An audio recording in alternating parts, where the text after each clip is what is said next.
Sir sir কয়েকটা টাকা সাহায্য করেন না। বস এদেরকে 1 টাকাও দেবেন না, এরা টাকা নিয়ে নেশাবানি করে। বস এদেরকে আমি অনেক দেখেছি। তুই চুপ থাক। আর ওই তোকে আমি 1 সপ্তাহ সাহায্য করতে পারি, তুই আর কোনোদিন ভিক্ষা করতে পারবি না।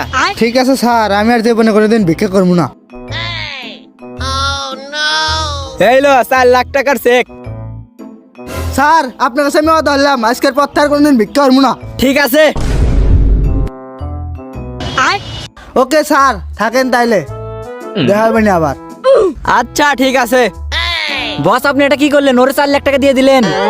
আমি চাই না যে আমাদের দেশে কেউ ফকির থাকুক। বস আপনি এত ভালো মানুষ, দেশের জন্য এত পাবেন। দেশের প্রতি আমার একটা দায়িত্ব আছে না? চলো জায়গা। হ্যাঁ হ্যাঁ, বাজারের এরিয়াটা তুই সামলা। ঠিক আছে। হ্যালো, উত্তর পাড়ার এরিয়াটা তুই দেখিস।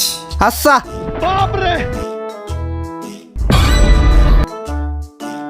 কি রে তুই?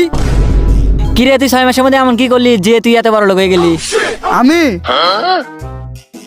এই এই সরষো এলে আমার লোক, যা অন্য জায়গা যা, অন্য দিকে যা। কি রে এটি কারা ছিল? আপনারা আমি অর্ডার দিছিলাম না যে জীবনে কোনোদিন ভিক্ষা করবো না, তাই আপনার টাকা 2টা কর্মচারী রাখছি, এখন আগের দিয়ে ভিক্ষা করাই।